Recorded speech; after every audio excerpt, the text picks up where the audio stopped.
اللہ تعالیٰ نے لیلۃ القدر کو ان 5 راتوں میں چھپایا ہوا ہے۔ پہلے یہ تعیین کے ساتھ مقرر ہو کر آ رہی تھی۔ آپس کے جھگڑے ایسی نحوست ہیں کہ آپ خیمے سے باہر آئے، 2 صحابہ آپس میں ان کی کوئی تلخی ہوگی، ان کی آوازیں اونچی ہوں گی، جھگڑا بڑھ گیا تو آپ نے باہر تشریف لا کے فرمایا کہ میرے اللہ نے مجھے شب قدر بتا دی تھی کہ فلاں رات ہوا کرے گی، لیکن تم لوگوں کے جھگڑے کی وجہ سے اللہ تعالیٰ نے اس کو اٹھا لیا اور چھپا دیا، اور اب تم اسے طاق راتوں میں تلاش کرو، 21 میں، 23 میں، 25 میں، 27 میں، 29 میں اس کو تم تلاش کرو۔ آپس کا اختلاف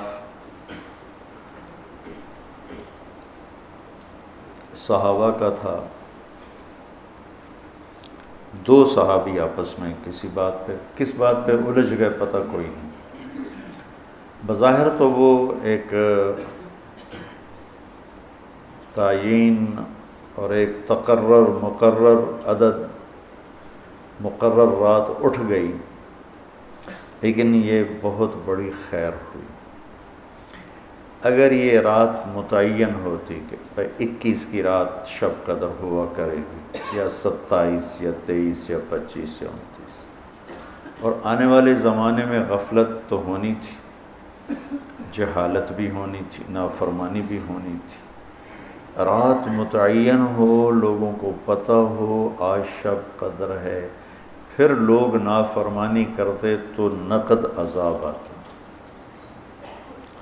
تو اللہ تعالیٰ نے اس چھپانے میں بھی اپنی رحمت کو شامل حال کیا۔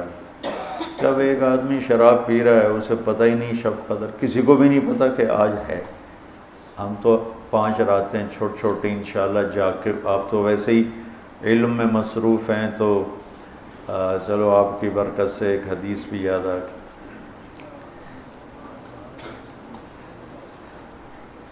ابو ہریرہ رضی اللہ تعالیٰ عنہ فرماتے ہیں مدارست العلم ساعتاً، دارس یدارس، ایک دوسرے کے ساتھ علمی محاورہ کرنا، یا جس کو آپ تکرار کہتے ہیں، مدارست العلم ساعتاً خیر من احیاء لیلۃ القدر عند الحجر الاسود۔ اللہ اکبر، تم تو بڑے مالدار ہو یار، ہیں ماشاءاللہ۔ آپ کی رات اللہ کے فضل سے علم میں گزرتی ہے، تو اور لوگ بھی بیٹھے ہیں، میں ترجمہ کر دیتا ہوں۔ چند گھڑی، تھوڑی دیر کا علمی مذاکرہ، علمی گفتگو، علم کی طلب میں، علم کی تلاش میں، مناظرہ نہیں ہے، لڑائی جھگڑا نہیں ہے، علم کی طلب اور تلاش میں تھوڑی دیر علم کا مذاکرہ اور علم کی بات چیت، یہ حجر اسود کے سامنے کھڑے ہو کر لیلۃ القدر میں ساری رات نفل پڑھنے سے بہتر ہے۔ لیلۃ القدر بذات خود خیر من الف شہر ہے، ٹھیک ہو گیا، اور حرم کی ایک نیکی 1 لاکھ کے برابر ہوتی ہے، یہ بھی ٹھیک ہے، معلوم ہے، حرم مکہ کی ایک نیکی 1 لاکھ کے برابر، تو یہ رات حرم میں 1 لاکھ راتوں کے برابر ہوگی۔ 1 لاکھ کو 1000 سے ضرب دیں تو کتنا بنے گا؟ 10 کروڑ مہینے بنتے ہیں،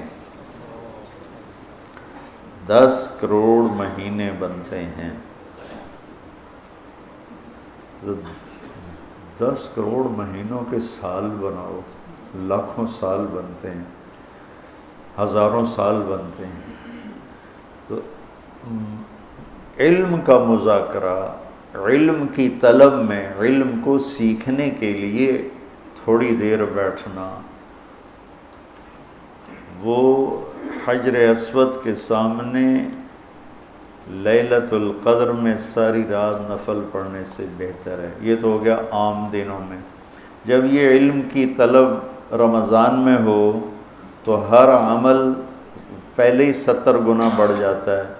فرض، علم کی طلب تو فرض ہے، تو فرض 70 گنا ہو جاتا ہے، نفل فرض بن جاتا ہے، تو اس کو ملٹیپلائی کرنے کے لیے کوئی کمپیوٹر بھی کام نہیں دے گا۔ یقیناً ایک رات تو ہوگی اس میں، 5 راتیں اگر ہم جاگ لیتے ہیں، یقیناً ایک رات اس میں شب قدر ہے۔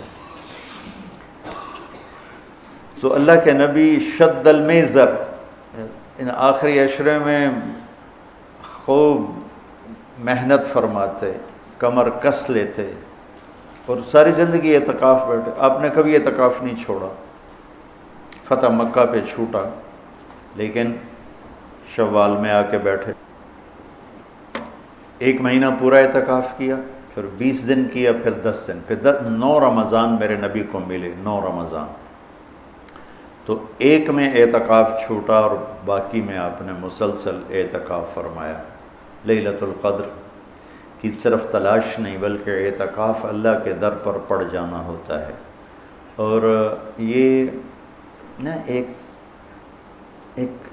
مناسبت ان سارے فرائض میں مجھے ایک نظر آئی جو میں آپ کے سامنے پیش کرتا ہوں، ٹھیک ہے؟ تو اللہ کی طرف سے لا الہ الا اللہ، یہ کلمہ معرفت ہے، شناسائی کا کلمہ ہے، لا الہ الا اللہ محمد رسول اللہ۔ یہ اس کو کلمہ معرفت کہتے ہیں۔ معرفت کہتے ہیں پہچان کو۔ کلمے کے ذریعے سے ہمیں اپنے اللہ کی پہچان ہو۔ نماز کے ذریعے اس کے اندر تعلق پیدا ہوا، تعلق پیدا ہوا۔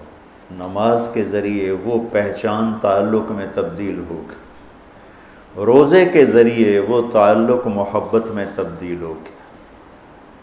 بھوکے پھر رہے ہیں، عاشق ہوویں عشق کماویں، دل رکھیں وانگ پہاڑاں ہو، سہ بدیاں ہزار علامیں، کر جانے باغ بہاراں ہو، منصور جے چک سولی دتے، جڑے واقف کل اسراراں ہو، سجدیوں سر چائی نہ باہو، توڑے کافر کہن ہزاراں ہو، عاشق سوئی حقیقی جڑا قتل معشوق دے مننے، سر نو جوڑے تے مکھ نہ موڑے، ہمیں 100 تلواراں کھنے کھنے سہے، سچا عشق حسین علی دا باہو، سر دتے تے راز نہ بھنے۔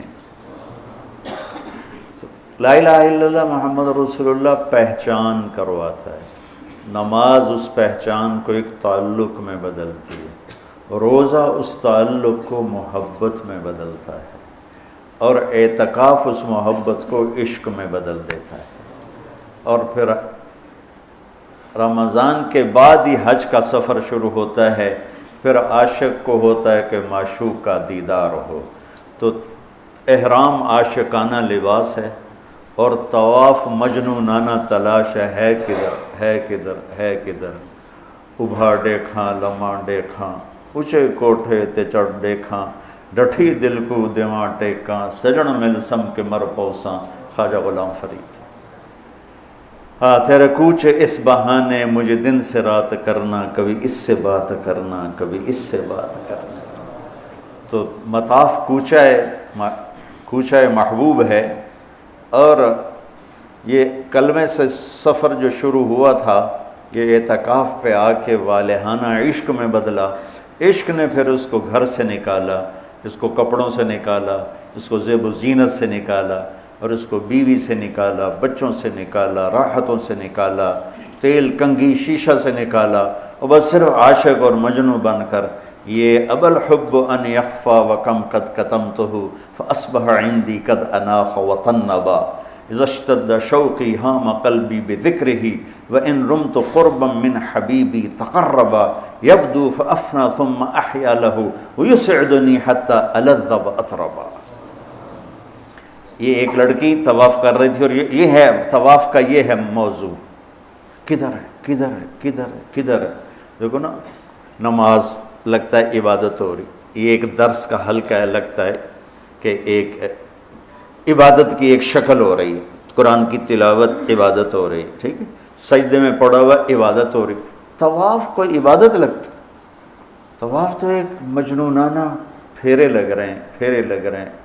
یہ اس 3 شعروں کے صدقے میں طواف ہے. اسماعیل فرماتے ہیں کہ میں طواف کر رہا تھا تو ایک لڑکی بدو یہ شعر پڑھ رہی تھی. بہت میں نے محبت کو جھٹکا، پر اس نے ڈیرے ڈال دیے، خیمے گاڑ دیے، تنابیں کس دیں اور رسیاں کھینچ دیں، اور میرے سارے وجود کو اپنے عشق میں ڈھانپ کے رکھ دیا. اس کا نام آتا ہے میں بے قرار ہو جاتی ہوں، اس کے لیے تڑپتی ہوں، مجھے زیارت کراتا ہے، زیارت کراتا ہے، میں مر جاتی ہوں، پھر اس کے عشق میں دوبارہ زندہ ہو جاتی ہوں. اب اسماعیل جیسا علامہ اور فصیح، وہ لڑکی تجھے شرم نہیں آتی؟ حرم میں ایسے شعر پڑھتی ہے. اس نے کہا لولت تو قالم احجر عن وسنی. اسماعیل غلط نہ سمجھنا، یہ میرے رب کا عشق ہے جس نے رات کے اندھیرے میں مجھے یہاں پہنچایا ہوا ہے. پھر وہ کہنے لگی کس کا طواف کر رہے ہو؟ اسماعیل کہنے لگے بیت اللہ کا. تو وہ زور سے ہنسی، سبحان اللہ، اور یوں آسمان کی طرف منہ اٹھا کے کہنے لگی واہ میرے رب، کیسی تیری پاگلوں کی دنیا ہے جو تجھے چھوڑ کے پتھروں کا طواف کرتے. اسماعیل کہتے میں بے ہوش ہو کے گر گیا، اور جب مجھے ہوش آیا تو لڑکی جا چکی تھی. تو یہ ایک نا ترتیب میرے ذہن میں بنی کہ حج پھر اس کی انتہا ہے کہ مجنونانہ، جوئیں نہیں مار سکتے، کنگھی نہیں کر سکتے، خوشبو نہیں لگا سکتے، بیوی کو نہیں دیکھ سکتے، کرتا نہیں پہننا، شلوار نہیں پہننی، 2 کپڑے کفن کی طرح لے کر آؤ، اور اپنے سارے انداز مٹ جانے، مر جانے، اپنے آپ کو تج کر جانے کے سارے انداز اپناؤ. اس کا نام حج ہے. ای الحج افضل قال العج والثج. سب سے اعلیٰ حج کیا ہے؟ شور مچانا. اللہ تعالیٰ کہتا ہے ادعوا ربکم تضرعا وخفیہ، مجھے پکارنا ہے تو آہستہ آہستہ پکارو اور دھیمے دھیمے پکارو. اور جب کہتا ہے حج پہ ہو تو کہتا ہے زور لگاؤ، پاگلوں کی طرح کہو لبیک اللہم لبیک، پاگلوں کی طرح، کہ نظر آئے کہ عاشق آ گئے. جو بلے شاہ فرماتے ہیں تیرے عشق نچایا کر کے تھیا تھیا، تو یہ حج وہ عشق ہے جو تھیا تھیا کر کے نچاتا ہے، بے قرار کر کے نچاتا ہے. تو یہ ایک ترتیب ہے میرے ذہن میں، ممکن ہے ٹھیک ہو، اللہ کرے ٹھیک ہو، نہیں تو بہرحال میرا ایک استنباط ہے. تو اعتکاف اللہ کے در پہ پڑ جانا ہے، اور اعتکاف والوں کو فضیلت ہے کہ وہ سوئے بھی ہوں تو ان کے لیے عبادت لکھی جاتی. باقی ہمارے جیسے لوگ تو نفل پڑھیں گے تو عبادت لکھی جائے گی، قرآن پڑھیں گے تو عبادت کا اجر لکھا جائے گا، اور اعتکاف والا سویا بھی ہو تو قلم اس کا چلتا رہتا ہے.